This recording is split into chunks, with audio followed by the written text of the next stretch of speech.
నా పేరు హుసేన్ అన్న. హుసేనా? ఆ, ఆ, ఆ. మీరేం చేస్తుంటారు? నాది ఒక మటన్ కొట్టు ఉంది అన్న. నాది ఎక్కడ? మార్కాపురంలోనా? మార్కాపురంలో. ఆదివారము నేను కొనుక్కొని కోసి అమ్ముతుంటా. ఎక్కడ? మార్కాపురం టౌనా బయట? మామూలుగా విడిగానే పల్లెటూర్ల నుంచి వస్తుంటా, కొనుక్కుంటుంటా పల్లెటూర్లలో తిరిగి. తిరిగి మార్కాపురం టౌన్ లో అమ్ముతుంటారా షాపు? టౌన్లో. ఎక్కడ? మామూలుగా ఉంటాయి కదన్నా, మామూలుగా స్టాల్ తీసుకుంటాము. అట్లా స్టాల్ మా దొబ్బుడు బండ్లు ఉంటాయి కదా. అవును అవును. బాడెక్కు తీసుకొని మనకెక్కడి అన్నా, మనం బీదోళ్ళం కదన్నా, మనకెక్కడి. మనకు అల్లా ఇస్తే మనమంతా బీసీ బ్యాక్వర్డ్ క్లాస్. మనకు అల్లా తప్పగా ఎవరిస్తారు మనకు? ఆయన్నే నమ్ముకొని ఉండ. అవును. మొన్న అల్లా ఇచ్చిన గాలి, మన ఇప్పుడు గాలి పీలుస్తున్నాం, స్వచ్ఛమైన గాలి. గాలికి కరోనా టైంలో ఎంతమంది అక్కడ వచ్చారు. అల్లా చాలా మందిని బతికిచ్చింది, అల్లా దయనే. అల్లా లేకపోతే ఇప్పుడు ఎప్పుడు పోయేటోళ్ళు. అంత దేవుడి దయ. దేవుడు లేనిదే సృష్టి లేదు, సృష్టి లేనిదే దేవుడు లేదు అన్నట్టుగా ఉంటుంది. అన్న, మన గురించి చాలా క్రిస్టియన్స్ ఏందన్న ఇట్లా గబ్బుగా మాట్లాడుతుండ్రు. ఏంటి క్రిస్టియన్స్? వాళ్ళ విధానం వాళ్ళది. ఖురాన్ లో చెప్పారు కదా, ఖురాన్ లో కూడా ఉంది కదా, లకుం దీనుకుం వలియ దీన్. ఎవరి ధర్మం వాళ్ళది, వాళ్ళది ధర్మం మాట్లాడతారు, వాళ్ళది మంది. అంటే మనం అంటాం కదన్నా, ఎవరిని కూడా ఏ మతాన్ని కూడా మనం దూషించకూడదని ఇస్లాం చెప్తుంది. అన్న అట్ట అనుకుంటే మనం అనుకుంటే సరిపోద్ది అన్న. వాళ్ళు దూషిస్తుంటే, మనల్ని కొడుతుంటే, మన చీటింగ్ చేస్తుంటే మన అల్లా ఊరుకోమన్నాడా? శిక్షించమన్నాడు. మీ తరపున నేను పోరాడుతా, నువ్వు పోరాడు, నువ్వు ట్రై చేయి, నీ వెంట నేను ఉంటా అన్నాడు. అమ్మా, ఎందుకు మనం అల్లాపై భారం వేస్తే? ఎవరు చేసిన కర్మలు ఇప్పుడు భగవద్గీతలో చెప్పారు కదా, కర్మేషు నా ఫలేషు అని చెప్పింది. మనకు భగవద్గీతతో పని లేదులేనా, మనకు అల్లా ఒక్కడే దిక్కు. అట్లా కాదు, ధర్మంలో చెప్పే మాటల్ని మనం అంగీకరించాలి. అది మన దాంట్లో నేను చదివే అన్నా, నేను ఖురాన్ చదివే అన్నా. ఇప్పుడు మతంలో నిన్ను వల్లే పొరుగు వాణిని ప్రేమించు అని చెప్పారు. భగవద్గీతలో ఎవరు కర్మకు వాళ్లే బాధ్యులు అన్నారు. వాళ్ళు ఏమంటారంటే అన్న, వాళ్ళొక మాట అంటారు అన్న, ఈ మాట కూడా అన్నా నేను వాళ్ళతో డిబేట్ లో కూకొని అడిగితే, వాళ్ళను ఫస్ట్ ఖురాన్ సెకండ్, ఫస్ట్ మా బైబిల్ అంటారు అన్న వాళ్ళు. అవును, నిజమే. అది నిజమేనా? అది నిజమే. అది అదే కొంతమంది ఏమో నిజం కాదంటుంటారు. మనకు వచ్చేసి ఖురాన్లోనూ కూడా పలకరించబడి ఉంది. జబూరు, తౌరాతు, ఇంజీలు, ఖురాను. చివరిదన్నా ఖురాను, జబూరు, తౌరాతు, ఇంజీలు అంటే బైబిలు. దాని తర్వాత అంటే మన దాంట్లో ఆదాం అవ్వలను మన అల్లా సృష్టించి ఏదో అంటారు కదన్నా, అది ఒక చెప్పన్నా నాకు. అది అంతా ఒకటేనబ్బా. ఆ పదం ఉంది కదన్నా, ఆ పదం కూడా అన్నా నేను. కొంచెం ఆ పదం చెప్పండి అన్న. ఆదాం అవ్వలను అల్లా సృష్టించి ప్రాణం ఎలా పోస్తాడో చెప్పిండే మామూలుగా. అది వాళ్ళు చెప్పేది అదే, మనం చెప్పేది అదే. వాళ్ళలో ధర్మము, వాళ్ళు చెప్పిన ధర్మంలో తప్పులేదు, మనం చెప్పిన ధర్మంలో తప్పులేదు. ధర్మాన్ని ఆచరిస్తున్నారు కొంతమంది. వాళ్ళ ఆచరణ విధానంలో తప్పు ఉంటే అది దాన్ని తప్పుగా ఆచరిస్తున్నారు అనుకోవచ్చు. దాంతో మనకు పనిలే. తప్పుగా ఆచరిస్తున్నారనే దాని మీద మనకు పనిలే. అంటే వాళ్ళు మనల్ని చీటింగ్ చేస్తున్నారు కదన్నా. ఎవరు చీటింగ్ చేసినా ఆయన దేవుడు అనేవాడు ఉన్నాడు కదా. నువ్వు నేను గాని ఇంకోళ్ళు గాని ఎవరైనా గాని దేవుడు కంటే పెద్దోళ్ళు ఏం కాదు కదా. అర్థం అవుతుందా మీకు? ఫస్ట్ మా ఏసే, తర్వాత ఎవరు కొట్టలేదు, వాళ్ళంతా మాది కాపీ కొట్టుకున్నారు అంట. అవును, నిజమే. అది అంటే నిజంగా అది నిజమేనా? ఈసా అలైహిస్సలాం ఫస్ట్ పుట్టాడు, దాని తర్వాత దైవ ప్రవక్త మన దైవ ప్రవక్త పుట్టారు. ఏదేమైనా కానీ ఆచరించే విధానంలో ఇప్పుడు మన వాళ్ళు ఉన్నారు, మన వాళ్ళు ఆచరించే విధానంలో తప్పు ఉంటే తప్పే అది. వాళ్ళు ఆచరించే ధర్మం చెప్పింది ఒకటి, వాళ్ళు ఆచరించే విధానం ధర్మాన్ని ఆచరించే విధానం అవుతుంటే అది కూడా తప్పే. అట్లా అదే అన్న మన దాంట్లో కూడా చెప్పారు కదన్నా, మన దాంట్లో కానీ ఇంజిల్ చెప్పేది అంతా, ఇంజిల్ అంటే బైబిల్, బైబిల్ చెప్పేది ఖురాన్ చెప్పేది అంతా ఒకటే. బైబిల్లో కూడా ఈసా వారు నేను తండ్రి వద్ద నుండి వచ్చాను అని చెప్పి అంటారు. నాకు డౌట్ వస్తుంది అన్న, బైబిల్ ఖురాన్ ఒకటే అయితే ఇజ్రాయిల్ పాలస్తీనా కొట్టుకోవడం ఎందుకన్నా? అదే స్వార్థం, మనుషుల స్వార్థం. దానికి దేవుడు ఏం చేస్తాడు, ఎవరి స్వార్థానికి వాళ్ళు చేసు ధర్మాన్ని చూపెట్టాడు. ధర్మాన్ని చూపెడితే దాని తర్వాత వాళ్ళు కొట్టుకుంటున్నారు. మనిషిలో స్వార్థం అనేది ఎలా వస్తుంది అన్న? ఇప్పుడు ఒకటి చదవడము, ఒకటి ఇన్స్పిరేషన్ అవ్వడం వల్లనే కదా మనకు వచ్చేది. అదే ఏంటంటే స్వార్థం ఎందుకంటే ఆధిపత్యం కోసము రకరకాల ఆలోచనలు, రకరకాల విధానాలు ఉంటాయి. అవి మన గ్రంథాలలో ఉంటేనే కదన్నా మనం కొట్టుకుండేది, లేకపోతే ఎందుకు కొట్టుకుంటాం? అన్ని కూడా నీకు తెలుసో తెలియదు, దైవ ప్రవక్త వారి కాలం నుంచే స్టార్ట్ అయింది. సుబ్హానల్లాహ్. దైవ ప్రవక్త వారినప్పుడే ఆయన కూడా శత్రువుని ఎదుర్కొన్నాడు. దాని తర్వాత దైవ ప్రవక్త ధర్మాన్ని స్థాపించి వెళ్ళిన తర్వాత ఆయనతో పాటు తిరిగినటువంటి వాళ్ళని సహాబీలు, ఆయన శిష్యుల్ని కూడా చంపేశారు మనవాళ్ళు. చంపేసింది ఎవరన్నా? హత్యలు చేశారు మనవాళ్లే, మనము ముస్లింలే. ఎందుకంటే ఆధిపత్యం కోసం, అనే పదవి కోసం, ఆధిపత్యం కోసం ఆయన అల్లుడిని కూడా చంపేశారు. ప్రవక్తను సాక్షాత్ ప్రవర్తనే చంపిండ్రు అన్న. ఆయన మనవాళ్ళు ఉన్నారు కదా, ఇమాం హసన్ హుసేన్, వాళ్ళని కూడా చంపేశారు. ఎందుకు చంపేశారు చెప్పండి? అంటే సాక్షాత్ ప్రవక్తనే చంపేసిండ్రు అన్న, మహమ్మద్ ప్రవక్తనే వాళ్ళు. అదే ప్రవక్త గారు చనిపోయిన తర్వాత ఈ 28 సంవత్సరాల కాలంలో మొత్తం 4 ఖలీఫాల్లో 3 ఖలీఫాలని చంపేశారు. వారిలో దైవ ప్రవక్త వారి అల్లుడు కూడా ఉన్నారు, హజరత్ అలీ అని. ఆ అల్లుడు ఉన్నారు, ఆయన మనవాళ్ళు, దైవ ప్రవక్త మనవాళ్ళను కూడా చంపేశారు. ఇంకా ఇదంతా ఎందుకు జరుగుతున్నాయంటే మనమేం మాట్లాడతాం, వాళ్ళ ఆధిపత్యం కోసం వాళ్ళ రకరకాల ఇది. మన దాంట్లో 2 గ్రూపులు ఉన్నాయి కదన్నా, నీ సున్నీనా షియానా అన్న? మీరు షియా లేదు, సున్నీ లేదు, అంతా ఒకటే. మామూలుగా ఉండే గ్రూపులు ఉన్నాయన్న, 2 గ్రూపులు. అవి ఎవరెవరు వాళ్ళు ఏర్పాటు చేసుకున్నాయి. షియా లేవు అంటే మామ గ్రూప్ అల్లుడు గ్రూప్ అని.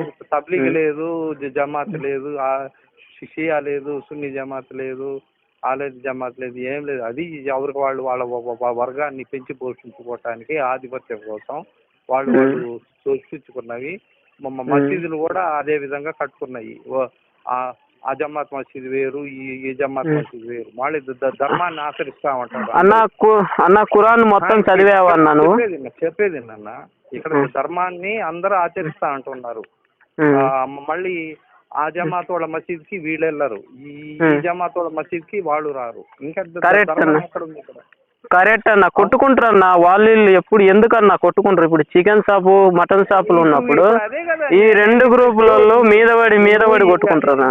నువ్వు ఈ వ్యాపారం జరుగుతుంది, ఇంకోడికి నీ మీద అసూయ ఏర్పడి నీ మీద ఇది చేస్తా ఉంటాడు. దానికి నువ్వేం చేస్తావు? మనోడే అన్న కొట్టుకుండేది. అదే దానికి మనం ఏం చేయలేం. దానికి ఆయన మీద దేవుడి మీద భారం వేయటమే.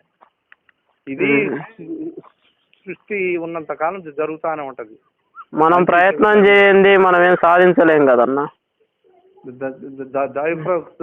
నేరుగా అల్లానే ఎదిరించి వచ్చినటువంటి వ్యక్తి ఇబ్లీషు. అల్లాని డైరెక్ట్ స్వర్గంలో అల్లాని ఎదిరించి వచ్చాడు. ఇంకా ఆయన భూమి మీద నాకు అవకాశం అని చెప్పి అన్నాడు. ఇంకా అంత ఇదిగా ఉన్నప్పుడు నువ్వేం చేయగలుగుతావు, నేనేం చేయగలుగుతావు? మనం ఏంటంటే మనం ధర్మం ఆచరిస్తున్నామా, ఇంకొకరితో మనకు పనిలే. వాడన్నాడు, వాడు ఇట్ట అంటున్నాడు, వీడు ఇట్ట అంటున్నాడు, అవన్నీ మనకు అనవసరం. ఎవరి ధర్మం వాళ్ళది, ఎవరి మతం వాళ్ళది. అన్ని మతాలు ఒకటే, అందరికీ దేవుడు ఒక్కడే, అందరికీ ఒక్కడే కదా దేవుడు. ఒక్కడైతే ఇప్పుడు ఎందుకు కొట్టుకుంటున్నారు అన్న వాళ్ళు? అసలు నాకు అసలు అర్థం కాదు. మనమేం ఒక్కడమే అంటాము, అల్లా ఒక్కడే దేవుడు అంటాము. మనం రోజు హరాన్ లో కూడా చెప్తాం కదన్నా. మనమని కాదు, ఎవరైనా కానీ దేవుడు ఒక్కడే అంటారు. ఎవరి వ్యాపారం కోసం, ఎవరి ఆధిపత్యం కోసం వర్గాలు ఇప్పుడు మన వాళ్ళనే జమాతులు ఏర్పాటు చేస్తున్నారు. వాళ్ళ మసీదులు కూడా వేరు కదా. అందరూ ఒకటి అంతా ఆదం అలైహిస్సలాం బిడ్డలు అని చెప్పిన అన్నవాళ్ళు వీళ్ళు ఎందుకు? వీళ్ళు ఇంకొకళ్ళు తీసేయి, క్రిస్టియన్ తీసేయి, హిందువులు తీసేయి, మందే చూడు. మన ఇప్పుడు మీరున్నారు, మీరు 100 భాషలు కదా. 100 భాషలు అని తక్కువగా చూడటం ఇవన్నీ ఉంటది కదా. ఇప్పుడు మీ పిల్లల్ని సాయిబులు చేసుకోరు ముస్లింలు. ముస్లింల పిల్లల్ని మీకెవరు? మా మీద కూడా వివక్ష చూపిస్తారన్న పఠాన్లు, షేకులు. నేను అడుగుతున్నాను, నువ్వు అడిగిన దానికి అడుగుతున్నాను. మీ పిల్లల్ని వాళ్ళు పెళ్లి చేసుకోరు, వాళ్ళ పిల్లల్ని మీకెవరు? ఎందుకని? అంత ఆదం అలైహిస్సలాం బిడ్డలు కదా, ఎందుకు తక్కువగా చూడటం? అంటే ఖురాన్ లో లేదు కదన్న మసీదుల గురించి, వాటి గురించి. నువ్వు అడిగిన దానికి ఇదే క్వశ్చన్. ఎందుకు కొట్టుకుంటున్నారు ఇజ్రాయెల్ పాకిస్తాన్ అన్నా చూసావా? ఇదే క్వశ్చన్. ఇప్పుడు నువ్వు ఉన్నావు, మీ పిల్లలు ఉన్నారు, ఆడపిల్లలు ఉందనుకో, సాయిబులు ఉన్నారు, షేకులు, పఠాన్లు, సైదులు అని పెట్టుకున్నారు. వాళ్ళు ఎందుకు చేసుకోరు? వాళ్ళు వివక్షత చూపిస్తారు. దూరం ఉండు, తగలాగు దూరం ఉండు. ఎందుకు అంతా వాళ్ళు ఏం చెప్తారు? అంతా ఆదం అలైహిస్సలాం బిడ్డలే అంటారు కదా. వాళ్ళే కదా చెప్పేది, మా మసీదులో గడ్డాలు జుబ్బాలు పెంచుకొని అంతా ఇది చేసేది. అంతా అందరి బిడ్డలు ఒకటే అంటారు కదా. ఏదేమైనా కానీ మనిషి ధర్మము అందరికీ ఒకటే చెప్తుంది. ఖురాన్ అయినా, బైబిల్ అయినా, భగవద్గీత అయినా చెప్పేది ఒకటే, అంతా ఒకటే. కాకపోతే మన ఖురాన్ గొప్పనా అన్నా? నేను ఒకటి అడుగుతా. మీరు బైబిల్ పూర్తిగా చదివితే మీకు అర్థమైంది, భగవద్గీత పూర్తిగా చదివితే అర్థమైంది. అన్న నాకు డౌట్ వస్తుంది అన్న, నేను వాళ్ళతో మాట్లాడేటప్పుడు. నా ఫ్రెండ్స్ కూడా ఉన్నారు, వాళ్ళతో మాట్లాడేటప్పుడు మా బైబిలే గొప్ప, ఖురాన్ గొప్ప కాదు, భగవద్గీత గొప్ప కాదని క్రిస్టియన్స్ అంటారు. అవును. మళ్ళీ హిందువులతో మాట్లాడేటప్పుడు ఈ బైబిల్, ఖురాన్ మొత్తము సెక్స్ గురించే ఉండేది, వాటిల్లో మామూలుగా మానవాళి పనికి వచ్చే ఏం లేవు అని వాళ్ళు అంటారు అన్న. ఎందుకని అన్నట్ట? అవును, ఎవరికి వాళ్ళు చెప్పేది వాళ్ళకి నిజమే. అదంతా మనకు అనవసరమా? మళ్ళీ నేను అడుగుతా అన్న, ఏముందో అడిగిన నేను. మా ఖురాన్లో తప్పేముందో నేను అడిగిన అన్న. అడిగితే ఇప్పుడు స్వర్గానికి పోవాలంటే 6 మంది 7 మందిని చేసుకోవాలి, మా దాంట్లో ఒక్కరే అని వాళ్ళు అంటారు అన్న. నేను దానికి సమాధానం ఏం చెప్పలేకపోయినా. ఇప్పుడు మీరున్నారు, వాళ్ళకి తీసేయి, మన సాయిబుల్ని అడగండి, పఠాన్లు, షేకులు, సైదులు. మీ పిల్లల్ని, మీ ఇంటి ఆడపిల్లల్ని మ్యారేజ్ చేసుకోమనండి. లేదా వాడ పిల్లల్ని మన పిల్లలకి ఇవ్వమనండి. ఇంకా వాళ్ళు ఎవరు ఉద్యోగం వచ్చినా, ఏది నువ్వు ఎంత స్థాయిలో ఉన్నా కానీ నిన్ను ఒక తక్కువ కిందనే లెక్కేస్తారు, పక్కన పెట్టేస్తారు. మన వాళ్ళనే ఇట్లా ఉంటే ఇంకా వాళ్ళదేముంది? ఎవరు ఇది వాళ్ళు, ఎవరి వ్యాపారం వాళ్ళది. మనదే సరిలేనప్పుడు ఇంకా పక్కన దాన్ని చూడడం వేస్ట్ అంటావు కదన్నా నువ్వు అనేది. అంతే కదా. అసలు ధర్మం ఏం చెప్తుంది? ధర్మాన్ని పాటించమని చెప్తుంటే ధర్మాన్ని ఆచరించే వాళ్ళు వేరుగా ఉన్నారు కదా. నువ్వు నాకు కరెక్ట్ గా చెప్పినావు అన్నా. నువ్వు నీలాగా చెప్పిన వాళ్ళు ఎవరు లేరన్నా. నీ పోస్టింగ్లు నువ్వు మామూలుగా పెట్టేటప్పుడు భలే అద్భుతంగా లాజిక్ గా ఉంటాయన్నా. ఇప్పుడు నువ్వేంటంటే ఇంకొకళ్ళది ఈ బైబిల్ వాళ్ళు ఇట్లా చెప్తున్నారు, హిందువులు ఇట్లా చెప్తున్నారు, అదంతా మనకు అనవసరం. అది వాళ్ళ నమ్మకాలు, వాళ్ళ ఇది. అయితే ధర్మం ఏం చెప్తుందా అనేది, అందులో ఏముందా అనేది వాళ్ళకే తెలియదు. అలాగే ఖురాన్లో ఏముంది అనేది పూర్తిగా చాలా మందికి తెలియదు. అన్నా నువ్వు ఖురాన్ చదివినావు అన్న మొత్తము? ఖురాన్ ఎంత చదివినా కానీ ఎంత నేర్చుకున్నా కానీ దానికి ఆ ఖురాన్ జ్ఞానం ఎంత ఉంటదంటే సముద్రంలోని నీటి బొట్టు అంతా ఉంటది. ఎంత నేర్చుకున్నా కానీ ఇంకా సముద్రం అంతా నీళ్లు ఉంటది. ఆ జ్ఞానం అంత విలువైన జ్ఞానం అన్నమాట. ఒక 2 చెప్పన్నా నాకు. అన్నా నువ్వు నీకు తెలిసినవి నాకు 2 చెప్పన్నా మంచి. తెలిసిన ఏముంది ఇదే. ఇంకొకళ్ళతో మనకు పనిలే. క్రిస్టియన్స్ ఇట్లా అంటున్నారు, హిందువులు ఇట్లా అంటున్నారు, వాళ్ళదంటున్నారు. నిజమే అది. ఇప్పుడు ఇందాక క్రిస్టియన్స్ అన్నారు అని చెప్పావు కదా, మాది ముందు వచ్చింది మీది తర్వాత అన్నారు. కానీ అదే ఫస్ట్ ఇంజిల్ వచ్చింది. అంటే ఫస్ట్ వాళ్ళు చూస్తే మన అల్లా అంటున్నాడు కదన్నా, నేను ఆదాం అవ్వలను ఒక మట్టి బొమ్మను తయారు చేసి ఆ బొక్కలో నోరు పెట్టి నేనెంత చెప్తున్నా. అలా మనకు ఆధారం ఉన్నప్పుడు వాళ్ళ ఎట ముందవుతుంది అన్న అసలు. ఇప్పుడు నేను నీకు చెప్తుంది ఎంత చెప్తున్నా అర్థం కాలేదంటే పాపం నువ్వు అర్థం చేసుకోవటంలో విఫలం అవుతున్నావు. చదివినా అన్న ఖురాన్ మొత్తం చదివిన. సున్నీ ఖురాన్ చదివినా, షియా ఖురాన్ చదివిన, 2 చదివిన. నాకు డౌట్ ఉంటే మన సున్నీ ఖురాన్ ఏమో భలే ఉంటుంది, షియా ఖురాన్ కొంచెం తేడాగా ఉంటుంది. దాంట్లో కఠినంగా ఉంటాయి శిక్షలు, చదవలేము. సరే ఏదేమైనా కానీ మన విషయంలోనే నీ విషయంలోనే ఆలోచించు, ఇంకొకటి అనవసరం. అర్థమవుతుందా? 2 వాక్యాలు చెప్పన్నా. నువ్వు వాటిలలో చెప్తావు. నేను అడిగినప్పుడేమో 2 వాక్యాలు చెప్పొచ్చు కదన్నా. మనము ఇప్పుడు అల్లా మామూలుగా అల్లా ఒక భాగస్థులమే కదా మనం, అల్లా ఒక కొడుకులమే కదా అన్నా. ఇప్పుడు మనం కొడుకులము, కుమారులము, తండ్రి ఇవన్నీ కాదు మనకు కావాల్సింది. మనకు కావాల్సింది ఖురాన్ గ్రంథంలో చెప్పినటువంటి ధర్మాన్ని పాటించడం. ధర్మాన్ని అందరూ పాటిస్తున్నారా లేదా అంతవరకే.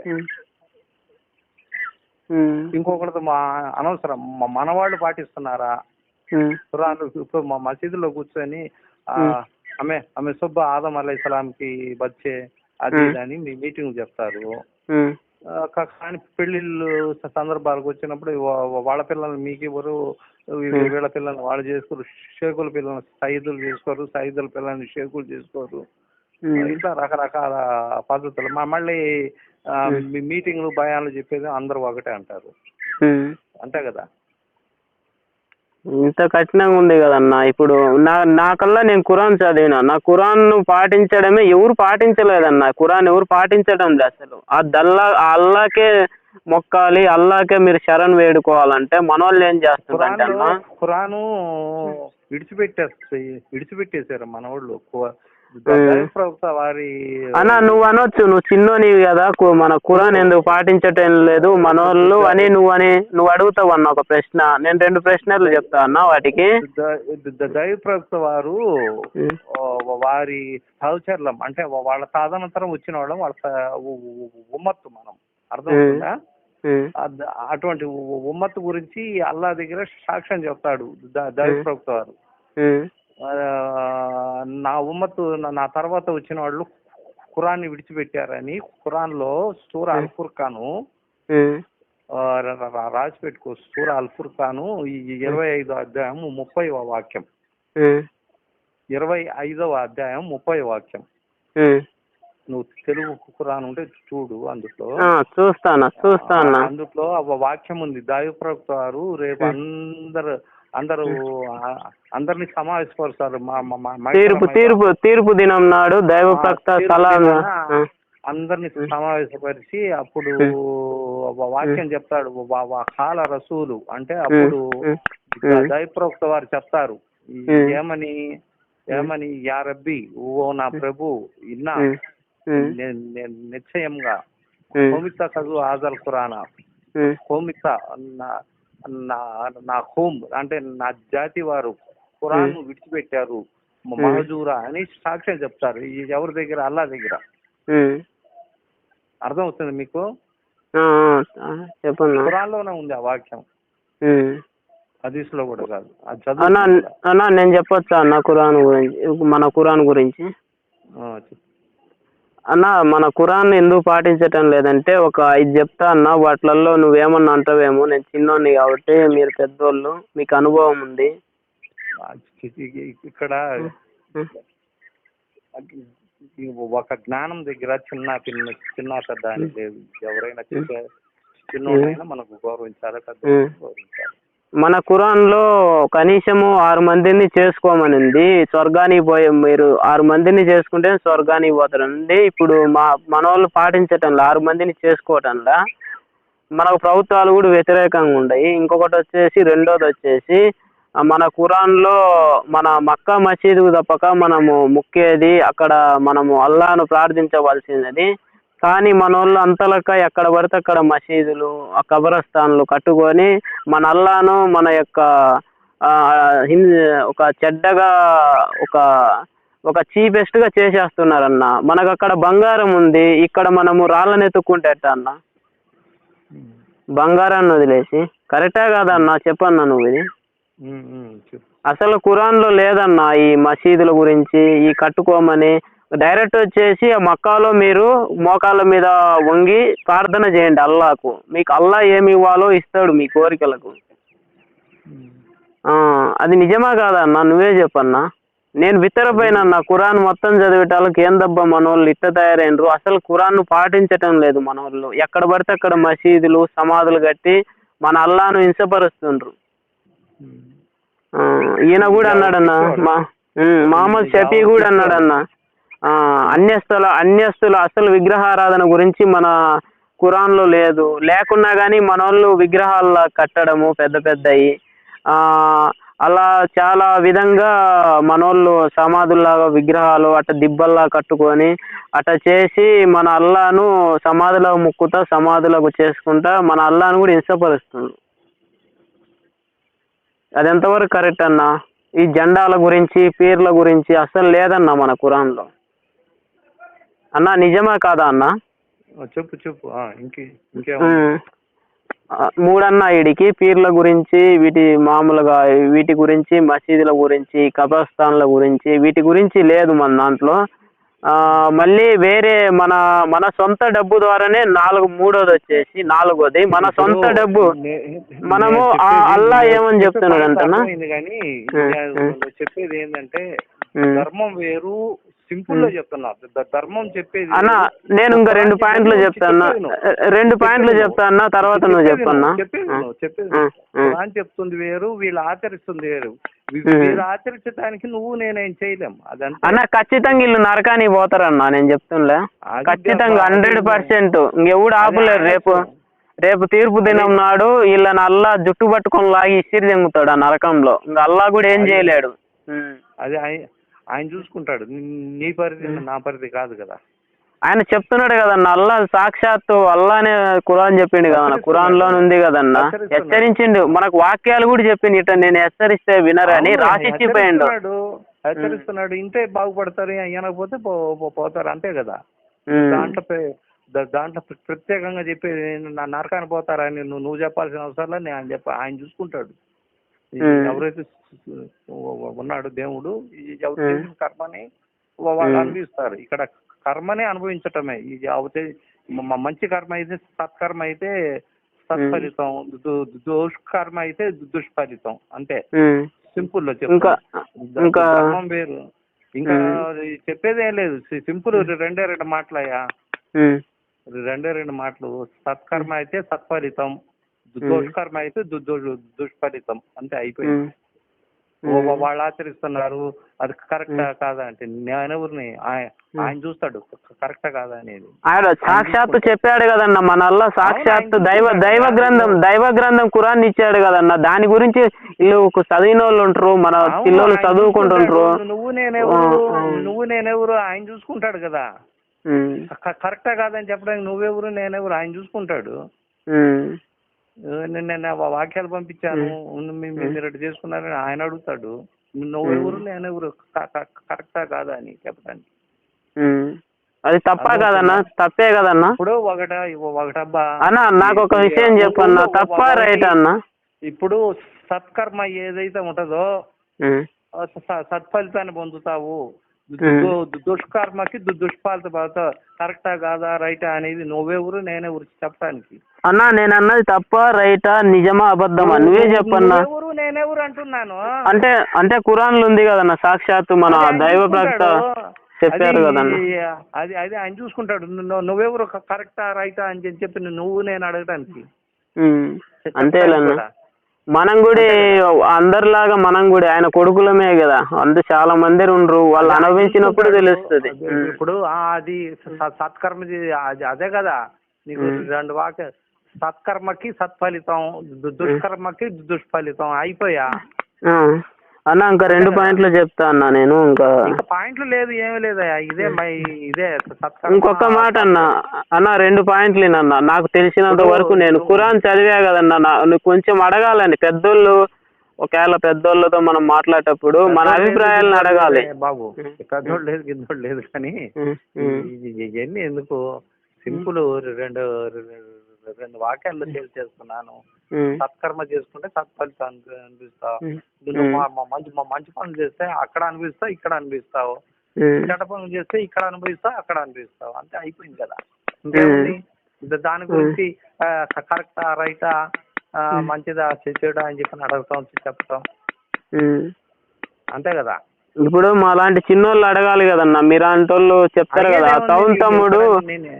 అవును తమ్ముడు ఇది కరెక్టే, మామూలుగా మనము ఒకరి సంపాదన తీసుకొని నేనెవరు కరెక్ట్ అని చెప్పడానికి, దేవుడినా ఆయన చూసుకుంటాడు కరెక్ట్ అనేది రైట్ అనేది ఆయన చూసుకుంటాడు, అంతేగాని మీకు తెలుసు చెప్పండి కరెక్టా రైటా అని చెప్పి నన్ను అడిగితే నేనేం చెప్పేది, అంతే కదా. నువ్వు మంచి పనులు చేస్తే మంచి ఫలితాన్ని ఇక్కడ అనుభవిస్తావు, రేపు అక్కడ అనుభవిస్తావు. నువ్వు ఇక్కడ చేస్తే జనాలు ఆయన ఎవరు మంచోడయ్యా చెయ్యి ఇక్కడ పనులు చేస్తున్నా మంచి పనులు చేస్తున్నా అంటాడు, అది చెడ్డ పనులు చేస్తే చెడ్డ పనులు చేస్తున్నావు అంటారు. ఇంకా ఇంత తెలిసి కరెక్టా రైటా అని అడిగితే ఎట్లా అన్న? మనము మక్కా యాత్ర చేసేటప్పుడు నాకు ఒకటి గుర్తుకొస్తుంది అన్న. నేను ఒక ముఖ్యమైన పాయింట్, 2 ముఖ్యమైన పాయింట్లు భలే ఉంటాయి. ఇవి మన జీవితంలో మన సొంతంగా కష్టపడి మన సొంతంగా సంపాదించుకొని ఆ డబ్బు ద్వారానే మనం మక్కా యాత్ర చేయాలి. కానీ నువ్వు వేరే వాళ్ళ ధనము దొంగతనంగా తీసుకొని వేరే వాళ్ళు ఇచ్చినవి తీసుకొని నువ్వు మక్కా యాత్ర చేస్తే కరెక్టా కాదన్నా? చెప్పింది కూడా సత్కర్మ సత్ఫలితం. నువ్వు మంచి పనులు చేసి మంచి పనులు చేస్తే నీకు మంచి ఫలితం వస్తుంది, దుష్కర్మ చేస్తే దుష్ఫలితం అని అలా చెప్పాడు అంటున్నాను. అది వాళ్ళెవరు చేస్తే అది నాకెందుకు చెప్తావు, ఇంకోళ్ళు ఎవరు చేసింది నాకేం చెప్తావు, అది దాని ఫలితాన్ని వాడు అనిపిస్తాడు. నువ్వెవరు నేనెవరు, అర్థమవుతుందా? అంతే కదా. అంతే అన్న, కరెక్టే అన్న. నువ్వేమో కరెక్టేనే చెప్తుండవు. నాకు చాలా మంది నాకు అట్లా చెప్పటం లేదన్న. అసలు చెప్పడం కదా, వాళ్ళు ఎవరైనా చేస్తే మంచి పని చేస్తే వాడు మంచి పని మంచి సంపాదనతో మంచి పని చేస్తే దాని ఫలితాన్ని పొందుతాడు. అక్రమ సంపాదనతో ఎవరైనా అయితే చెడు పనులు చేస్తే చెడు ఫలితాన్ని అనిపిస్తాడు, అంతే కదా. అంతేనా కదా? అంతే అన్న, కరెక్ట్ అన్న. కరెక్టా రైటా? కరెక్టే అన్న. నేను చెప్పిన దానికి నువ్వు కరెక్టా రైటా చెప్పలేదన్న, నాకు కొంచెం డౌట్ ఉంది. నేను ఫస్టే చెప్పాను నీకు, మళ్ళీ ఎన్నిసార్లు చెప్పినా నీకు అర్థం కాకపోతే ఇంక నేనే చేసేది. అంటే సూటిగా చెప్తే నాకు కొంచెం అర్థమైంది కదన్న. 2 వాక్యాలు, సత్కర్మకు సత్ఫలితం ఉంటది, అంతే అన్న. దుష్ఫలితం ఉంటది. ఇది అన్నిటికీ అనుభవించుకోవచ్చు, అన్నిటికీ అన్వయించుకోవచ్చు. నువ్వు అన్న హజ్జు కానీ ఇంకోటి కానీ అది సత్కర్మ అయితే సత్ఫలితం ఉంటది. మన దాంట్లో ఆ పదాలు లేవు కదన్న, సత్కర్మ ధర్మం అనే పదాలు లేవు కదన్న మన దాంట్లో సత్కర్మ ధర్మం అనే పదాలు లేవు కదన్న. సత్కర్మ అంటే మంచి పనులు చేయమని చెప్పాడు కదా, అదే అంటే కదా సత్కర్మ అంటే. మన ఖురాన్లో ధర్మం గురించి అదే దీని గురించి లేవు కదా. అది పర్యాయ పదం కదా. మంచి పనులు చేయండి, మంచి ఫలితాన్ని అనిపిస్తారు, స్వర్గాన్ని పొందుతారు అంటారు కదా. అదే కదా సత్కర్మ అంటే. దాని పర్యాయ పదమే కదా.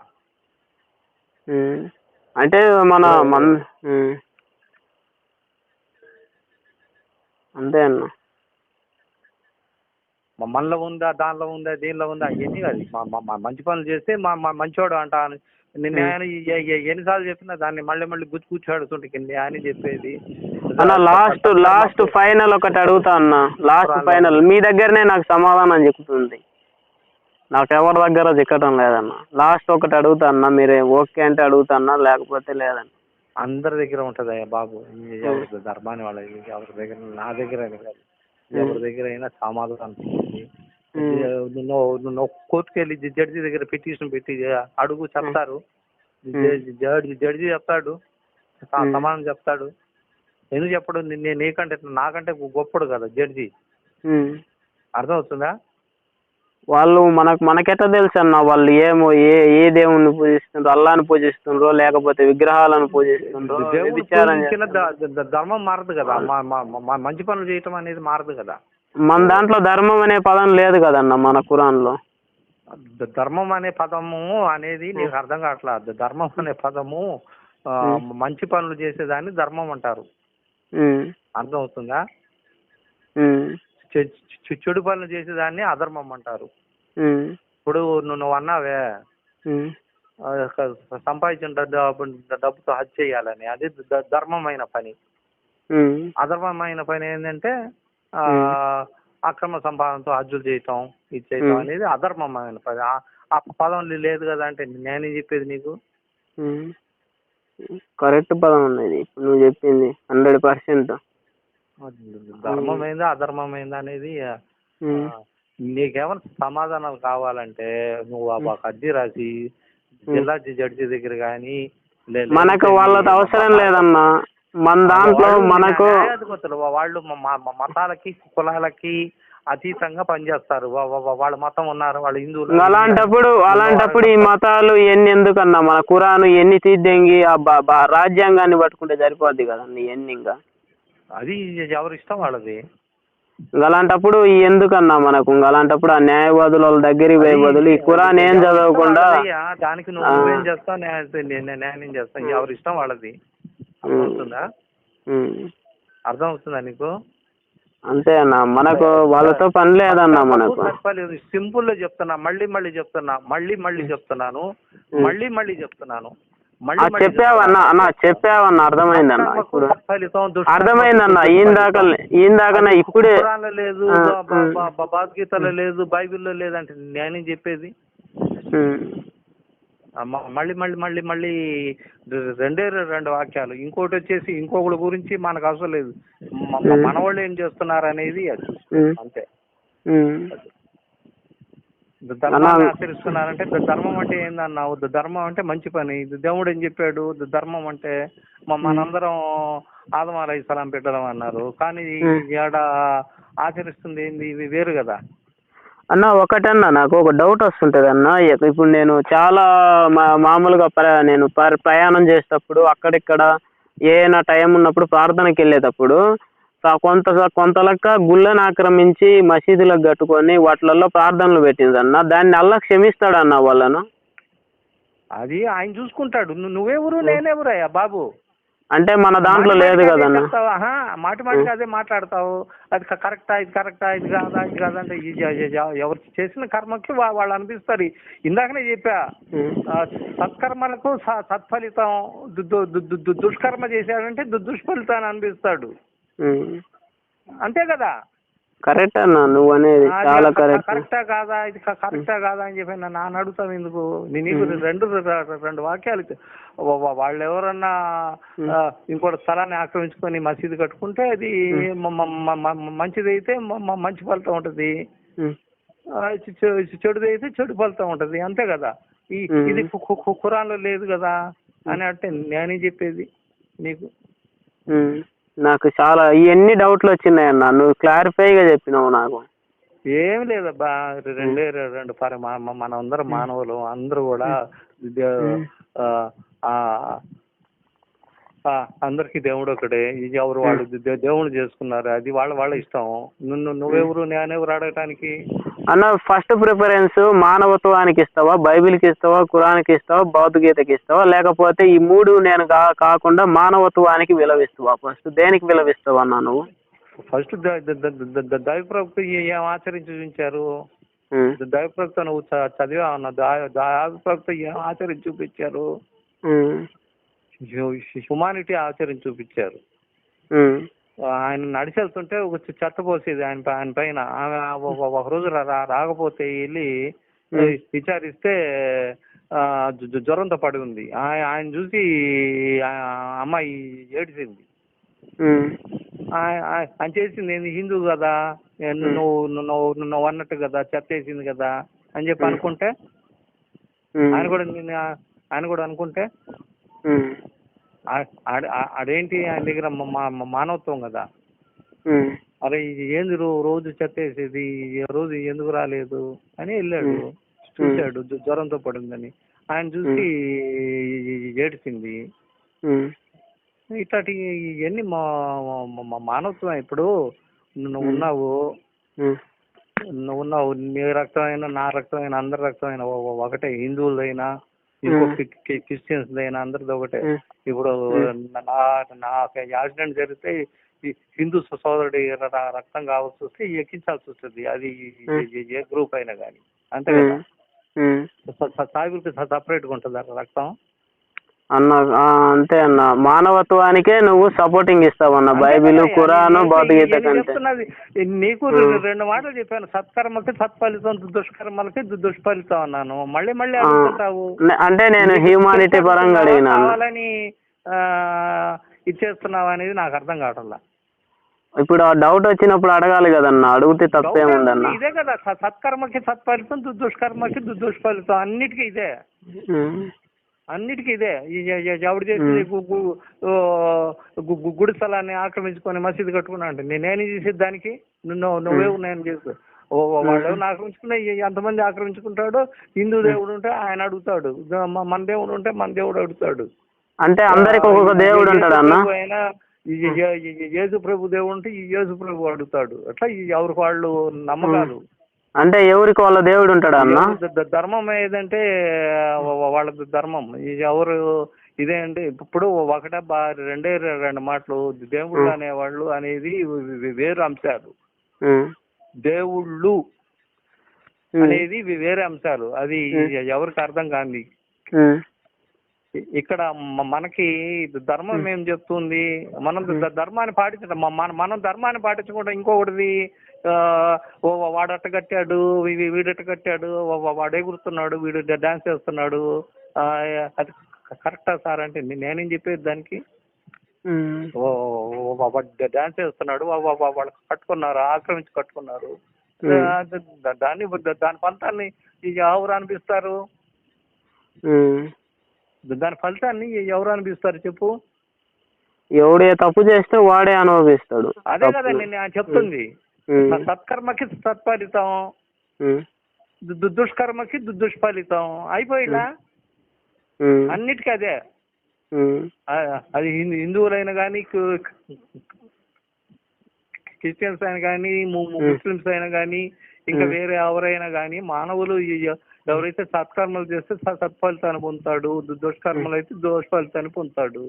అట్లా ఖురాన్ లో ఒక పదం ఉందన్న. నేను ఫస్ట్ చదివినప్పుడు ఫస్ట్ లేఖనంలో దాంట్లో ఏమని ఉందంటే, మీరు అల్లాను నమ్మండి, ఖచ్చితంగా మీరు అల్లాను నమ్మి అల్లా చెప్పిన పద్ధతులను పాటించండి, ఖచ్చితంగా స్వర్గానికి పోతారని ఉంది. మీరు విగ్రహాలకు పూజించినా, వేరే మత విశ్వాసాలు ఆచరించినా మీరు ఖచ్చితంగా నరకానికి వెళ్ళిపోతారని ఖురాన్ లో ఫస్ట్ లో ఉందన్న. దానికి నాకు అర్థం కాదు. ఎవరికి చేసుకుంటే వాళ్ళు దీన్ని నమ్మి ఉంటే దీని ప్రకారం ఉంటుంది, దాని ప్రకారం చేసుకున్న వాళ్ళు దానికి అదే కదా. నీకు ఎన్ని చెప్తున్నా మళ్ళీ స్టార్టింగ్కి వస్తున్నావు. ఎన్నిసార్లు మంచి కర్మాలకి మంచి ఫలితం, దుష్కర్మాలకి దుష్ఫలితం. అయిపోయా. నువ్వు నేనెవరు దానికి? ఆయన కదా ఆయన చూసుకుంటాడు కదా. అంటే మనం ఎవరం చెప్పడానికి నేను అడుగుతుండా, మనం అంటాం కదా మనము నన్ను నమ్మితేనే స్వర్గానికి పోతావు, నన్ను నమ్మకుంటే నరకానికి పోతావు అని మనం అన్నప్పుడు వాళ్ళు కూడా అంటారు కదన్న. దానికి నాకు కొంచెం ఆలోచన వచ్చింది. ఇప్పుడు నీకు అర్థం కావట్లా, నీకు నచ్చింది ధర్మం అయితే మంచి పని అయితే చెయ్యి, చెడుది అయితే చెడు ఫలితాన్ని అనిపిస్తావు. ఇంకొకటిది నీ వాడు ఇట్ట అంటున్నాడు, వీడు ఇట్ట అంటున్నాడు, వాడి ఫలితాన్ని వాడు అనిపిస్తాడు. వాడు మంచి పని చేస్తే మంచి ఫలితాన్ని అనిపిస్తాడు. ఎన్నిసార్లు చెప్తున్నా మళ్ళీ స్టార్టింగ్ వస్తున్నావు నువ్వు? ఇంకా చెప్పిందే చెప్తే మాకేం అర్థమైంది అన్న. నువ్వు స్టార్టింగ్ వస్తున్నావు, ఎందుకు ఇట్లా మాట్లాడుతున్నావు? అంటే మొత్తం చదివినా అన్న, చదివినప్పుడు అడగాలి కదా పెద్దలు. ఎంత చదువుకున్నా గానీ మనం రెండు వాక్యాలు అబ్బా, సత్కర్మకి సత్ఫలితం, దుష్కర్మకి దుష్ఫలితం. అయిపోయా, నేను చదువుకున్నాను, ఇది చేసుకుని చదువుకో, ఇంకా బాగా చదువుకో. దానికి దీనికి ఏముంది, అక్కడ అర్థం ఏముంది? మళ్ళీ ఇంకొకటి చెప్తాడు అన్న, అల్లా ఇంకొకటి చెప్తాడు, అది భలే ఉంటుంది. మామూలుగా అల్లాను నమ్మని వాడిని చంపేయండి అని కూడా ఉంది అన్న దాంట్లో ఒక పదము. అది కూడా నాకు చాలా చాలా హర్ట్ అయినా దానివల్ల. నేను ఎవరి ధర్మాన్ని వాళ్ళు పాటించాలా అంతే, దానికి మనం ఏం చేయలేము. ధర్మం ఖురాన్లో వాక్యం ఉంది, ఒక మానవుని చంపితే సమస్త మానవాళ్ళని చంపినట్టు అని ఉంది. అర్థమవుతుందా? ఆ పదం ఎన్నిలో ఉందో చెప్పన్నా, నేను మొత్తం ఒక మానవుని చంపితే సమస్త మానవాళ్ళని అన్నారు. అంటే చైనా వాడో, జపాన్ వాడో, హిందువో, క్రిస్టియన్సో, ఇంకోడో, అంటే ఏ అధ్యాయంలో ఉంది అన్న? ఏ అధ్యాయంలో? సూరా అల్మైదా చూడు. సూరా అల్మైదా ఎన్నో చాప్టర్ అన్న? ఎన్నో సూరా అల్మైదాలో చదువు, నేను ఖురాన్ చదివా అన్నావు కదా. సూరా అల్మైదా ఒక ప్రాణాన్ని కాపాడితే సమస్త మానవుల ప్రాణాన్ని కాపాడినట్టు అన్నాడు. అది ఎవరైనా కానీ, హిందువు అయినా కానీ, క్రిస్టియన్స్ అయినా కానీ, అంటే చంపకూడదని చెప్తుంది, కాపాడమని చెప్తుంది. కాపాడినోడు సంస్థ. నువ్వు ఖురాన్ చదివాను, నేను చేశాను అంటున్నావు కదా, చదువు ఒకసారి, ఇంకోసారి. అలా చెప్పడం ఎందుకన్నా, ఇలా చెప్పడం ఎందుకంటే, అంటే వాళ్ళని అనుకొని ఉంటారు, మనల్ని అనుకొని ఉంటాం కదన్నా. అంటే మన ప్రాణాన్ని కాపాడితే మన సమస్త ప్రాణాన్ని కాపాడినట్టు అని దాంట్లో ఉండొచ్చు కదన్నా. సమస్త మానవాళిని అన్నారు, సమస్త మానవాళి, సమస్త జనులను. అర్థమవుతుందా? అంటే ఆ పదం ఏ సందర్భంలో అన్నారన్నా, ఎందుకు అన్నారన్నా? అది సందర్భం లేదా, చదవయ్యా బాబు. నువ్వు చదవకుండా నువ్వు ఇవన్నీ అడుగుతావు ఎందుకు? వేస్ట్. నువ్వు ఇవన్నీ అనవసరం. నీకు మా మంచిది దోస్తే ఏది మంచిది, జనాలు మంచిది ఏదంటారు అది చెయ్యి. చెడు ఏదనుకో అది చేయకుండా బాబు. చెడు చేస్తే దాని ఫలితాన్ని అనుభవిస్తావు నువ్వు, అంతే కదా. అంతే అన్న. అంటే అప్పుడు చెడు చేసిన వాళ్ళంతా నరకంలోనే ఉంటారు కదా. నువ్వు నీకు రెండు మాటలు మళ్ళీ మళ్ళీ మళ్ళీ మళ్ళీ మళ్ళీ మళ్ళీ మళ్ళీ చెప్తున్నా. ఎందుకు నా చేత చెప్పిస్తున్నావో ఏందనేది నాకు అర్థం కావట్లా. అసలు నువ్వు కావాలని అడుగుతున్నావా ఏందనేది. నువ్వు మంచి పనులు చేస్తే మంచివాడు అవుతావు, చెడు పనులు చేస్తే చెడ్డవాడు అవుతావు, అంతే. ఇంకా అయిపోయింది. ఇంకా అదేంది, ఇది చేసుకోవచ్చా, ఇది చేసుకోవచ్చా, ఇది ఉందా, ఇది ఉందా అంటే ఆయన చెప్పేది నీకు. ఓకే అన్న, బాగానే అంత సూపర్ గా చెప్పినావు అన్న. నాకు మొత్తం అర్థమైంది. అర్థమైంది, మొత్తం సమాధానం చెప్పావన్నా. ఇప్పుడు మనము దేవుడు ఏది చెప్పిండో దాన్ని సక్రమంగా చేయాలి, లేదా ఒకరిని ఆక్రమించుకొని ఒకటి కొట్టడం, అక్రమంగా సంపాదించడము, ఇది తప్పది. దేవుడు చెప్పడం కాదు. ఇప్పుడు నువ్వు ఉన్నావు, వాడికి మోసం చేయటం, ద్రోహం చేయటం, వ్యభిచారం చేయటం, మందు తాగటం, ఇటువంటివన్నీ తప్పు కదా. ధర్మాన్ని నా నలుగురికి మంచి చేయి, ఎవరైనా కానీ, అంతే కదా. అవి చేసిన వాళ్ళంతా నరకంలో ఉంటారు, ఎప్పటి నుంచో చేసిన వాళ్ళు ఉంటారు కదా మస్తుగా. నువ్వెవరయ్యా, నేనెవరయ్యా? ఆయన ఎవరిని అన్నయిస్తాడు, ఆయన చూసుకుంటాడు, ఎవరైనా కానీ అన్నది. ఆయన చూసుకునేదానికి మనం ఎందుకన్నా, మనం ఏదైనా చేయొచ్చు కదా. ఆయన చూసుకుంటాడని మనం ఏదైనా చేయొచ్చు కదా.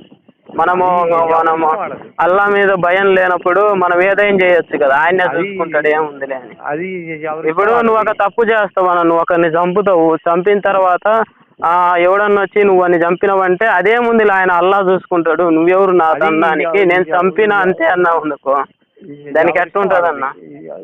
ఎవరిష్టం వాళ్ళది, నీ ఇష్టం నీది. నేనైతే మంచి పనులు చేస్తే మంచి ఫలితాన్ని అనిపిస్తావు, చెడు పనులు చేస్తే అదే ఇప్పుడు నువ్వు చెప్పావే చంపితే దాని ఫలితాలను నువ్వు అనిపిస్తావు, అంతే కదా. పక్కనోడు వచ్చి అంటాడు కదన్నా, నువ్వు పలాన్ని చంపిన ఇది తప్పు అని అన్నప్పుడు నువ్వు అంటావు కదా, నేను చంపిన అది అల్లా చూసుకుంటాడు, నువ్వెవరు నాకు శిక్ష చేయడానికంటే ఇప్పుడు ఊరుకుంటది అన్న సమాజం. అది ఎవరు వాళ్ళు అనుకున్న వాళ్ళని బట్టి ఉంటది, అది తప్పు. అది నువ్వు అనుకుంటే నేనేం చేసేది దానికి. ఇప్పుడు నువ్వే కదన్న ఇప్పుడు అన్నది, ఇందాక నువ్వు అన్నట్టు ఒక గుడిని ఆక్రమించుకొని మసీదు కట్టుకున్నాడని, అది ఆ ఫలితాన్ని వాడు అనిపిస్తాడు. ఇది ఎవరన్నా ఒకరిని చంపితే దాని ఫలితాన్ని వాడు అనిపిస్తాడు. ఖురాన్లో ఏముంది, ఒక మానవుడిని చంపితే సమస్త మానవుడిని అన్నారు. సాయిబు అనో హిందూ అనో క్రిస్టియన్స్ అనే అలా అర్థం అవుతుందా? నేను ఇందాకే ఆ వాక్యం చెప్పాను, మళ్ళీ నువ్వు దాన్ని ఇది అడుగుతావు. అంటే మానవుల్ని, జంతువుల్ని కాదు కదన్నా, జంతువుల గురించి కూడా ఉందా అన్న? మామూలుగా జంతువుల్ని చంపితే నువ్వు కర్మ పొందుతావు అని. అది ఎవరు చేసుకునే కర్మ వాళ్ళు అనిపిస్తారు. అనవసరంగా జంతువులు చంపితే దాని ఫలితాన్ని వాడు అనిపిస్తాడు. నువ్వెవరు నేనెవరు అంటే అది లేదు కదన్నా. జంతువుల్ని, పక్షులను, జీవజాతువులను అన్నిటను అల్లా మీ కొరకు తిన్నికి సృష్టించాడని ఖురాన్లో స్పష్టంగా ఉంది కదన్నా. అది ఆల్ బకరాలో ఆల్ బకరా చదివినా అన్న. మూస ఏం చేస్తాడంటే, అక్కడ హిందువులు ఆవును పూజిస్తుండ్రని ఆవును ఏం చేస్తాడంటే ఆవును చంపేసి వండి తినేయండి అని చెప్తాడు వాళ్ళకు. వాళ్ళు ఏం చేస్తారంటే అక్కడ ఉంటే వాళ్ళని చంపేసి తర్వాత ఆవును కూడా కోసుకొని తింటారు. ఇది అన్యాయమో తప్ప అన్న? ఇప్పుడు ఒక మనిషిని చంపితే సమస్త మానవాళ్ళని చంపినట్టు అన్నావు. ఇప్పుడు మన మూస చెప్పినట్టు వాళ్ళు ఎందుకు చేసిండ్రు అంటే, మూస దేవుడు అన్నా? నువ్వెవరు నేనెవరయ్యా? వాళ్ళు చేసిన కర్మాన్ని వాళ్ళు అనుభవిస్తారు, అదే కదా చెప్తుంది. ఎవరు చేసిన కర్మాన్ని ఆయన మూస మంచి పని చేస్తే మంచి ఫలితాన్ని అనిపిస్తాడు, చెడు పని చేస్తే చెడు ఫలితాన్ని అనిపిస్తాడు, అంతే కదా. అదే దానికి కరెక్టా గిరెక్టా అని నన్ను అడుగుతావు ఎందుకు? నేను ఫస్టే చెప్పాను కదా, సత్కర్మకు సత్ఫలితం, దుష్కర్మకు దుష్ఫలితం. మళ్ళీ చెప్తున్నాను సత్కర్మకి సత్ఫలితం. అది ఎవరు చేసినా, నువ్వు చేసినా, నేను చేసినా, ఇంకోటి చేసినా అదే ఆయన చూసుకుంటాడు. అంతే. చెప్పన్నా ఇంకా 2 వాక్యాలు మంచి మీ దగ్గర నుంచి చెప్పండి అన్న, నాకు తెలిసిన వరకు చెప్పిన. మీదే ఊరు? అసలు ఊరు ఇందా చెప్పా కదన్నా, ఇందా చెప్పినా కదన్నా. ఎక్కడ మీ ఊరు? డోర్నాల.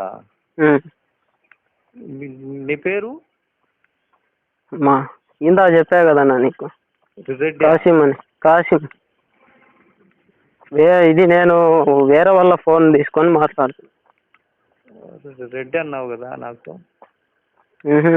అది ఇది వేరే వాళ్ళ ఫోన్. ఇది నేను కొత్తగా తీసుకున్నా సిమ్ను. కొత్తగా తీసుకున్నా, నాకు తెలియదు అంతగా. నేను దీంట్లో యూట్యూబ్లో, ఫేస్బుక్లో చూసి నెంబర్ ఉంటే అన్నకు ఫోన్ చేద్దాము, మా నాన్ననే కదా ఏం చెప్తాడా అని ఫోన్ చేసి. నువ్వు చర్చికి వెళ్ళు, ఫాస్ట్ని కలువు, ధర్మం ఏంటి అని అడుగు, వాళ్ళు చెప్తారు. నేను అదే విధంగా గుడికి వెళ్ళు, అన్ని చదివా కాబట్టి అన్న అడిగేది. పండితులు ఉంటారు, పండితులను అడుగు, చెప్తారు. క్యాథలిక్లు ప్రెసిడెంట్లు అయ్యి నేను చదివిన వాటిల్లో కూడా నాకు తెలుసు. కానీ ఇంకా చదివినా కదా, మనన్న కొంచెం అనుభవం ఉంటుంది. ఏదో హిందూ గ్రంథాలలో అల్లా ఉన్నాడంటే ఏదో అడుగుదాం అన్నను, నిజంగా ఉంటాడేమో, మనం గొప్పగా చెప్పుకోవచ్చు మన గురించి అని అడిగిన. హిందూ గ్రంథాలు అల్లా ఏంది? వాళ్ళని హైందవ పండితులు, వాళ్ళు ధార్మిక పండితులు చాలా గొప్పోళ్ళు. వాళ్ళని అడిగితే దేవుడు ఎవరు అనేది చెప్తారు, వాళ్ళు చెప్తారు. అదే విధంగా చర్చికి వెళ్ళి పాస్టర్లు అడిగితే వాళ్ళు చెప్తారు. వాళ్ళు ఎందుకు చెప్తారన్నా? మసీద్కి వెళ్ళి చెప్తే వాళ్ళు చెప్తారు. మన గురించి మన వాళ్ళు చెప్తారు. కానీ నువ్వు అవన్నీ అడగకుండా నువ్వు వాళ్ళు ఎందుకు చెప్తారని చెప్పి నీకు నువ్వే మాట్లాడితే ఎట్లా? మన గురించి మన వాళ్ళు చెప్తారు కానీ వేరే వాళ్ళు ఎట్లా చెప్తారన్న? అదే అడగాలి కదా, దేవుడు ఎవరు అని అడిగితే వాళ్ళు అడిగితే చెప్పరన్న. నేను చాలా మందిని మీటింగ్లలో లైవ్లలో చూసిన, వాళ్ళు అడిగినా చెప్పటంలే. కానీ దేవుడు ఒకటే, క్రిస్టియన్ చెప్పే దేవుడు ఒకటే, సాయిబులు చెప్పే దేవుడు ఒకటే, అంతా ఒకటే. అంటే వాళ్ళకొకడు, వీళ్ళకొకడు, హిందువులకు ఒకడు, మామూలుగా క్రైస్తవులకు ఒకడు. అడిగితే కదా నువ్వు దేవుళ్ళు అడిగితే కదా.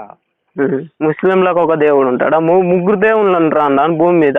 అడుగు, వాళ్ళని వెళ్ళి అడుగు, చెప్తారు. నన్ను ఎందుకు అడుగుతావు? అంటే చెప్తావా నువ్వైతే? అదే వాళ్ళని వెళ్ళి ఇదే మాట అడుగు. పాస్టర్ దగ్గరికి వెళ్ళి ఇట్లా హిందువులకు దేవుడు, ముస్లింలకు దేవుడు, మీకు దేవుడు ఉంటారా అని అడుగు, చెప్తారు.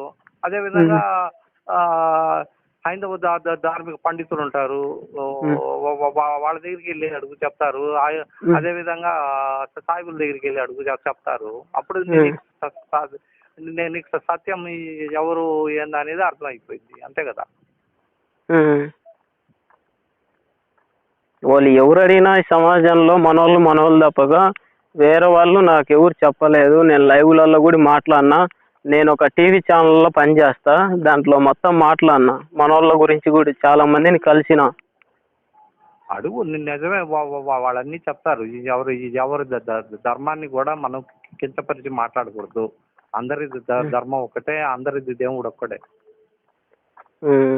అంటే వాళ్ళు విగ్రహాలు పూజిస్తారు, మనోళ్ళు పూజించరు. మనోళ్ళు విగ్రహారాధన చేస్తే నరకానికి పోతారు అంటున్నారు. ఇప్పుడు మనం వాళ్ళని హింసపరిచినట్టే కదా. వెళ్ళి వాళ్ళని వెళ్ళి అడుగు, నన్ను అడుగుతావు? మన దాంట్లో ఉంది కదన్నా, నువ్వైతే సమాధానం చెప్తావు. అంటే నువ్వు పోస్టింగ్ పెట్టావు కదన్నా. అదే వాళ్ళని వెళ్ళి అడిగితే చెప్తారు వాళ్ళు, అర్థమవుతుందా? నీకు సరిగ్గా సమాధానం కావాలంటే ఈ ముగ్గురు దగ్గరికి వెళ్ళి అడిగితే అన్ని సమాధానం చెప్తారు, అర్థమవుతుందా? నేను చెప్పేది ఏంటంటే అదన్నా నా అభిప్రాయం. అదన్నా నేను ఒక మానవతావాదిగా, ఒక అల్లాహ్ని నమ్మేవాదిగా నిన్ను అడిగిన, నువ్వు నాకు సమాధానము అదే చెప్పావు. నేను అదే అనుకుంటున్నా. నేను చెప్పేది రెండు మాటలు. దేవుడు అనేది పక్కన పెట్టు, దేవుడు అనేది పక్కన పెట్టు, అర్థం అవుతుందా? ఫస్ట్ నువ్వు మంచి పనులు చేయి, మంచి ఫలితాన్ని అనిపిస్తావు. చెడు పనులు చేస్తే చెడు ఫలితాన్ని అనిపిస్తావు, అర్థమవుతుందా? చెడు పనులు కూడా ఎవరు కూడా కించపరచకూడదు, అవతల మా మతాన్ని కూడా కించపరచకూడదు. వాళ్ళు అట్లా అంటున్నారు, వీళ్ళు ఎట్లా అంటున్నారు అని మనం అనకూడదు. ఖురాన్ అదే కదా బోధిస్తుంది. అంటే ఖురాన్ లో కూడా ఉన్నాయి కదన్న విగ్రహారాధన గురించి, మామూలుగా రకరకాల గురించి ఉన్నాయి కదన్న. అదే ఆయన చెప్తున్నాడు. అది నువ్వు పాటిస్తే మంచి ఫలితాన్ని అనిపిస్తావు, పాటించకపోతే దుష్ఫలితాన్ని అనిపిస్తావు, అదే కదా చెప్తుంది. ఖురాన్ నుండే మనం పాటించాలి. ఇప్పుడు విగ్రహారాధన చేస్తే నరకానికి పోతారు వాళ్ళు. ఇప్పుడు ఖురాన్ లో ఉన్నాయి కాదు, అన్ని ధర్మ గ్రంథాల్లో చెప్తున్న సత్యం ఒకటే. మంచి పనులు చేస్తే మంచి ఫలితాన్ని అనిపిస్తావు, చెడు ఫలితాన్ని చేస్తే చెడు ఫలితాన్ని అనిపిస్తావు అంటున్నారు. తాగితే నేను ఆరోగ్యం దెబ్బతింటది, వ్యభిచారం చేస్తే కుటుంబ వ్యవస్థ దెబ్బతింటది, మోసం చేస్తే దాని ఫలితాన్ని అనిపిస్తావు. అన్ని మా మతాలు చెప్పేది ఇదే కదా. అన్ని మతాల్ని గౌరవించాలా. ఎవరి మతం వాళ్ళది, ఎవరి ధర్మం వాళ్ళది. అర్థమవుతుందా? మన దాంట్లో ఒక పదము అట లేదు కదన్న. ఇప్పుడు విగ్రహారాధన గురించి వాళ్ళేమో విగ్రహారాధన చేస్తే మీరు స్వర్గానికి పోతారు, మీకు మోక్షం వస్తుంది అని వాళ్ళు అంటారు. మన వాళ్ళు ఏమో విగ్రహారాధన చేస్తే మీరు నరకానికి పోతారని మన ఖురాన్లో ఉంది. ఎవరంటారు? వాళ్ళు అంటుండ్రు విగ్రహారాధన చేస్తే మీరు మోక్షం వస్తుంది, మోక్షాన్ని అంటే స్వర్గానికి పోతారు అని అంటున్నారు. నమ్మకం ఉంటే చెయ్యి. అది మంచిదైతే మంచి ఫలితాన్ని అనిపిస్తావు, చెడుదైతే చెడు ఫలితాన్ని అనిపిస్తావు. అంతే కదా? అంతే కదా? అంటే మనం వాళ్ళని హింసపరచకూడదు కదన్నా. మనము అలా హింసపరచడం ద్వారా అదే ధర్మం, అదే నీ మతం నీది, నా మతం నాది అని ఖురాన్లోనే ఉంది కదా. అలాంటప్పుడు మానవత్వవాదం ఎలా వస్తుందన్న మన నుంచి? అందరూ ఒకటే అనే భావం మన నుంచి ఆడబడుతుంది అన్న. ఇప్పుడు అదే కదా నేను చెప్తుంది. మళ్ళీ స్టార్టింగ్ వచ్చా మీ ఇంటి ఆడపడుచుని వీళ్ళకి సాయిబులు అని చెప్పుకుంటున్నారు కదా. వాళ్ళని చేసుకోమని చెప్పు. మనోళ్ళే సర్లే అన్న. ఇదంతా మనం మాట్లాడుకున్నంత వేస్ట్ చెప్తుంది. నేను అదే చెప్తుంది, వేస్ట్ అని చెప్తుంది. అదే కదా, మనోళ్ళే సర్లేరు, వేస్ట్. నేను నీకెంత చెప్తున్నా గానీ మళ్ళీ ఇది కరెక్టా అది కాదా, ఇది కరెక్టా కాదా రికార్డ్ చేసుకుంటున్నాను చెప్పన్నా అని చెప్పన్నా. ఓకే సరే అన్న, సరే అన్న. నువ్వు చాలా చెప్పావన్నా ఇప్పటికే. నేను ఈ సమయాన్ని చాలా తీసుకున్నా అన్నా. ఏ మత గ్రంథాలు చెప్పినా ఈ అన్ని మత గ్రంథాలు కూడా ధర్మాన్ని బోధిస్తాయి. అర్థమవుతుందా? బైబిల్ కూడా ధర్మాన్ని బోధిస్తుంది, గీత కూడా ధర్మాన్ని బోధిస్తుంది, వేదాలు కూడా ధర్మాన్ని బోధిస్తున్నాయి, ఖురాన్ కూడా ధర్మాన్ని బోధిస్తున్నాయి. ఖురాన్ లో ధర్మం అనే పదం లేదు కదన్నా. ధర్మం అంటే మంచి చెడు అనేది ఉంటది. బైబిల్లో కూడా లేదు ధర్మం అనే పదం. నేను చెప్పేది మంచి అంటే ధర్మము, చెడు అంటే అధర్మము. అదే కదా దాని పర్యాయ పదం. అదే కదా మళ్ళీ స్టార్టింగ్ వస్తున్నావు నువ్వు. అంతే అన్న. మీరు మనం అంటే చెప్తామన్నా, దాంట్లో ఉండాలి కదా రాసి. ఉన్నావు, నీ పేరు కాసిం అన్నావు. ఇంకోటి ఉండి బాబాయ్ అంటాడు, నీకు తెలిసినోడు బాబాయ్ అంటాడు, అన్న అంటాడు. పదం లేదంటే నా పేరు ఇది కదా, అన్న ఎందుకు అంటున్నావు, బాబాయ్ ఎందుకు అంటున్నావు అంటే అది ఎట్లా ఉంటది? అర్థమవుతుందా? సరే అన్న, నువ్వు కావాలని అడుగుతున్నావులే, నాకు అర్థమైపోయింది అన్న. చూడు నువ్వు నాకు సమయం ఇస్తే ఈసారి రేపో ఎల్లుండో నువ్వు రికార్డ్ చేసుకొని కావాలని అడుగుతున్నా, నాకు అర్థమైంది. రేపో ఎల్లుండో గౌరవించు. అర్థమవుతుందా? అన్ని నేను నీకు చెప్పేది ఏంటంటే అన్ని మతాలను గౌరవించు. హైందవులు కూడా మన సోదరులే, క్రిస్టియన్స్ కూడా మన సోదరులే, వాళ్ళు కూడా మన సోదరులే. ఇది ఎవరు ఇప్పుడు నేను ఇందాక చెప్పాను, మీ పిల్లల్ని వాళ్ళు చేసుకోండి చెప్తుంది ఏంటి, వాళ్ళు ధర్మం చెప్తుంది ఏంటి, అందరం ఒకటే అంటారు. కానీ మీ పిల్లల్ని పెళ్లి చేసుకోరు. దాని ఫలితాన్ని వాళ్ళు అనిపిస్తారు కదా. నువ్వు ఎందుకు వివక్ష చూపెట్టావని అడుగుతాడు. అది తీర్పు దినం నాడు వాళ్ళని తప్పు చేసి చూస్తే అందరం ఒకటే. ఇక్కడ ఖురాన్లో ఉంది, నల్లవారైన కానీ తెల్లవారైన కానీ, పొట్టివాడైన కానీ పొడుగువాడైన కానీ పేదవాడైన కానీ దాని కూడా అయినా కానీ నేను వాళ్ళ హృదయాన్ని చూస్తానంటాడు కదా. అలా అంటాడు కదా. అదే ధర్మం. ధర్మం అనే పదం లేదంటే ధర్మం అదే. అది అంటే ధర్మం అనే పదం అంటే ఇప్పుడు ధర్మం అంటే చాలా